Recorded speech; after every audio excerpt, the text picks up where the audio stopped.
Salut les terriens, soyez les bienvenus pour ce tour d'inspection des chantiers de la Starbase à Boca Chica, 0206.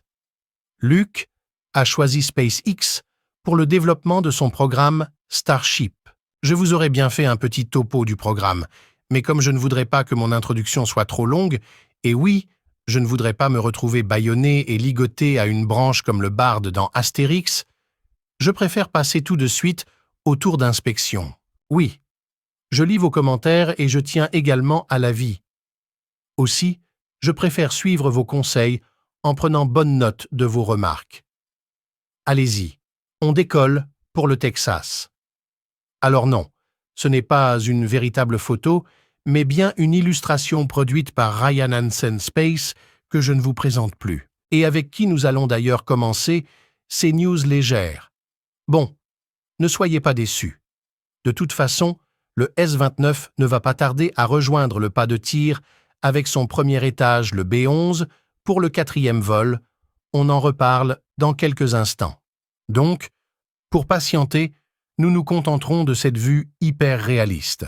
Au passage, en partageant son travail, Ryan Hansen Space nous explique que c'est lors d'une mise à jour de ses modèles 3D consacrés au projet Starship qu'il en a profité pour faire une sorte d'ingénierie inverse des nombreux systèmes hydrauliques des bras de la tour afin d'être en mesure lui-même de les modéliser. Et au final, cela lui est apparu plus simple à appréhender qu'il ne l'aurait pensé au départ. Un effort qui paye, puisque c'est justement par la compréhension qu'il en a que ces modélisations contribuent à la bonne vulgarisation des enjeux techniques de ce programme développé par SpaceX. D'ailleurs, on le retrouve avec ses animations 3D, fort à propos un peu plus tard dans cette vidéo.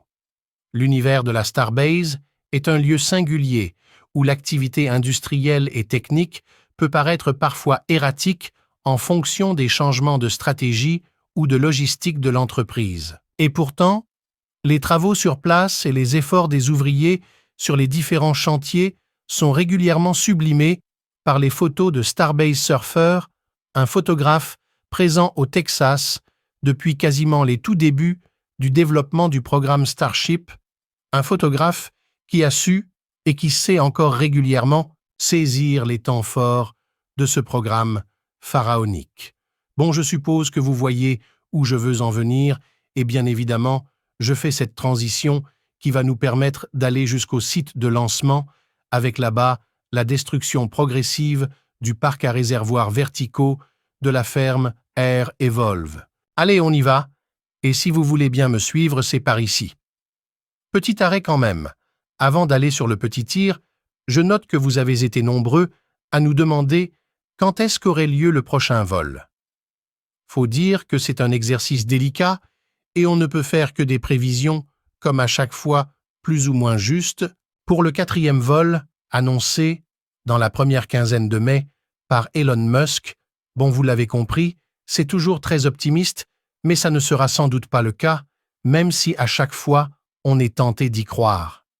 Selon ce qu'il nous est donné de voir actuellement en fonction des informations dont on dispose, à la fois sur les travaux en cours, sur le stage 0 et sur les prototypes en eux-mêmes, sur lesquels d'ailleurs on revient tout à l'heure dans quelques instants, il semblerait donc que la fin du mois de mai soit bien plus probable, avec comme à chaque fois les résultats de l'enquête menée par l'entreprise elle-même sur le précédent vol qui tarderont probablement à venir, puis pour ne pas déroger au rituel, une validation de la FAA.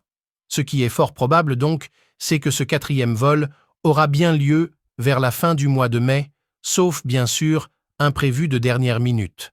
Alors, même si entre chaque vol, les travaux paraissent moins importants et les procédures semblent plus fluides, plus rapides, il n'en reste pas moins que l'intégralité des différents sites de la Starbase sont en constante mutation. Et cela pèse forcément dans la balance, à l'image de la reconfiguration de la ferme à Ergol. Rappelez-vous, on en parlait mercredi dernier, la découpe du réservoir, initialement prévue pour stocker du méthane, puis reconvertie en réservoir à eau, a commencé et se poursuit encore actuellement.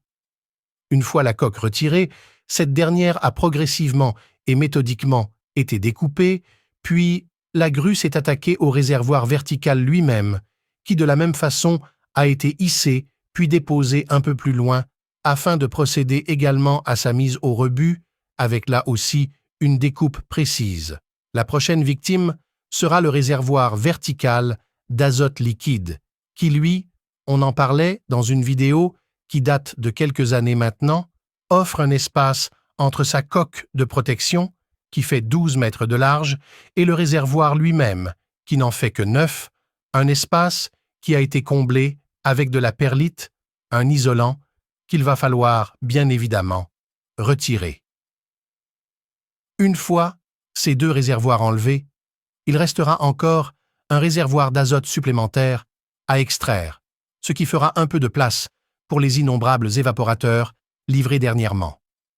Enfin, il restera seulement 3 réservoirs verticaux dédiés à l'oxygène liquide qui probablement serviront encore pour le 4e vol à venir. Pour la suite, pour les prochains vols, il y a de fortes chances que ces derniers soient à leur tour mis au rebut, comme quoi les travaux sont loin d'être terminés. Un peu plus loin, au niveau du pas de tir, les bras de la tour ont été à nouveau sollicités. Dans un énième exercice qu'on comprend aisément, puisque pour rappel, un vérin des chopsticks avait été remplacé, le bras gauche a été actionné et s'est mis en mouvement sur la totalité de son amplitude d'ouverture, un mouvement qui semble tout à fait fluide. On parlait récemment des pièces changées au sein de la circonférence de la table orbitale et notamment sur les pièces articulées supérieures des bras de support rétractables destinés aux 20 moteurs périphériques du booster. Pour rappel, ces pièces sont essentielles puisqu'elles vont devoir supporter la totalité du poids du premier étage. 5.30. Après avoir longtemps rempli leur fonction, il est donc normal que SpaceX, fort d'une multitude de données engrangées, ait procédé à leur mise à jour et donc à leur remplacement. De nouvelles pièces qui présenteront par conséquent plusieurs changements, qui ont d'ailleurs été numérisés et ici détaillés par Ray Hansen Space. La différence avec les pièces d'origine, c'est qu'elles bénéficient désormais de composants remplaçables, de protection abeigneurée et d'une masse supplémentaire allouée au pivot central pour induire un mouvement de pliage plus rapide lors de la rétraction. Et toujours sur le pas de tir, l'OLM, Orbital Launch Mount en anglais, continue de recevoir des mises à jour, et notamment sur le même registre de la protection du matériel contre les flammes des Raptors, avec ici l'apparition d'une porte-flamme en œuvre qui semble même avoir été redessinée, légèrement plus massive, plus trapue, bénéficiant apparemment de renforcement. Là aussi, il faudra voir si ce nouveau design tient le coup ou pas, toujours est-il que cette porte a été testée à 2 reprises et qu'elle semble fonctionner parfaitement.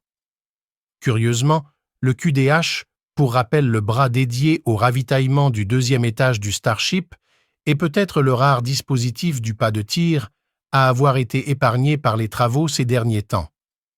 Est-ce qu'au final, les ingénieurs de SpaceX n'ont pas eu le temps de se consacrer à lui en raison du chantier de la table orbitale, ou ont-ils estimé au contraire que les récentes améliorations apportées à celui-ci, encore tout récemment bardé d'échafaudage et constamment habité par de nombreux ouvriers, lui ont permis de faire ses preuves lors du 3e vol?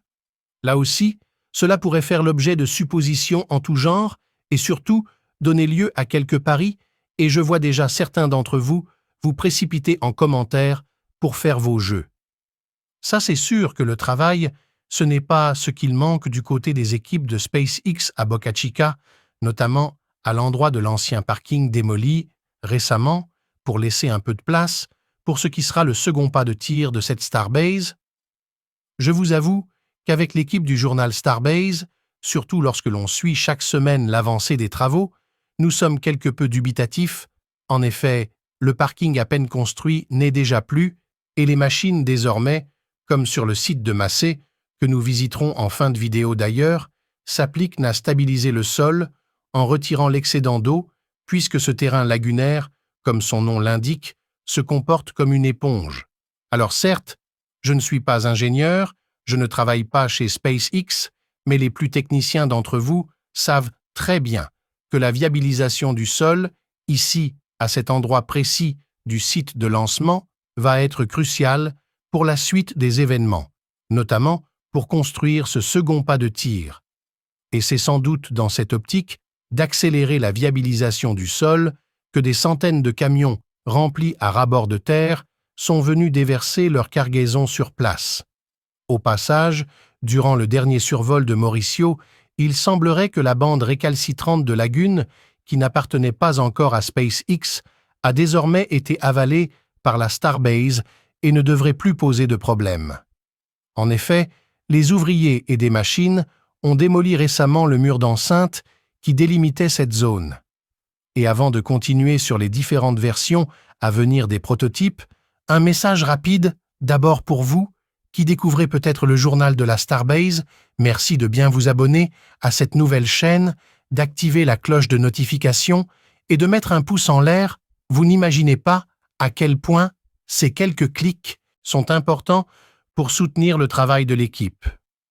Pour rappel, ce média est exclusivement consacré au programme Starship, et si vous souhaitez vous tenir au courant des dernières avancées sur le développement de cette fusée hors norme, eh bien, vous êtes au bon endroit. Allez maintenant, c'est l'heure du point prototype avec, vous allez le voir, un petit nouveau ou un ancien petit nouveau, je ne sais pas trop comment le dire, c'est un prototype qu'on n'avait pas vu depuis un petit moment, ancien donc, il était jusqu'à présent dissimulé avec le B12, le B11 et le B14. Le B14 est encore éparpillé dans le ventre du premier mégabay, à l'abri des regards indiscrets derrière la porte coulissante.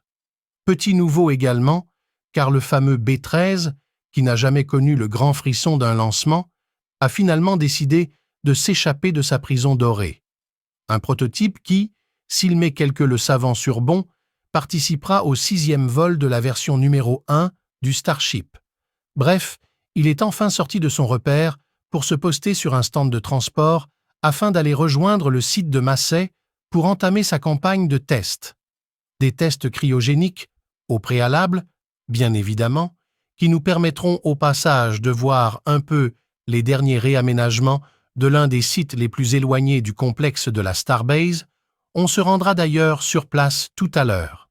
Allez, je sais que vous êtes tout particulièrement attentif au S-29 qui participera au 4e vol, donc le prochain, et qui devrait en principe venir amérir dans l'océan Indien en faisant comme s'il allait être récupéré par une tour virtuelle, ceci afin de récupérer un maximum de données pour les prochaines tentatives. Un S-29 toujours dans le High Bay, en compagnie du S-31, et qui est en train de recevoir des soins particuliers depuis un bon temps déjà. Une attention toute particulière est donc portée à son bouclier thermique qui, au passage, semble, aux endroits sensibles, ici sur ces images, au niveau de la section de sa porte cargo, voir le même procédé utilisé que sur sa coiffe. La surface paraît avoir été rendue plus rugueuse et les tuiles sont à la fois fixées et collées, avec cette fois une colle particulière de couleur bleue. Affaire à suivre, mais juste pour le plaisir du jeu, je serais curieux de savoir combien d'entre vous pensent que le S-29 va survivre à sa rentrée atmosphérique. Pronostic ouvert en commentaire. Et puisque nous sommes déjà sur le site de production pour ce point prototype, restons-y et déplaçons-nous seulement de quelques dizaines de mètres afin de rejoindre un autre hangar. En effet, les travaux à l'intérieur du second mégabay se poursuivent, avec cette fois-ci la construction d'un second stand d'installation moteur capturé ici par les caméras de la padrée. On voit la grue, en synchronisation avec les ouvriers, hisser un par un les pieds d'associés du stand pour les installer à leur emplacement respectif dans l'angle gauche du gigantesque hangar. Pour rappel, en ce moment même, le S-30 est le seul prototype installé sur un stand moteur à l'intérieur du second mégabay. Un privilège qui ne va pas longtemps en rester un. Notez qu'au passage, l'emplacement pour un troisième stand est prêt et que les pièces de celui-ci ne devraient ne pas tarder à être livrées. Non loin de là, la gigantesque pouponnière à prototypes, la bien nommée Star Factory, a de plus en plus d'allure, avec désormais, après le coup de peinture passé sur son ossature, la pose de panneaux vitrés dans l'angle du bâtiment, ce qui permettra d'avoir tout de même quelques beaux aperçus des chaînes de production, et notamment de nuit, lorsque l'usine à prototypes sera éclairée de l'intérieur. Si l'on regarde la structure sous un autre angle, depuis les airs, on s'aperçoit, grâce au travail en cours sur le toit, que la Star Factory sera bientôt d'un seul tenant. Veuillez vous abonner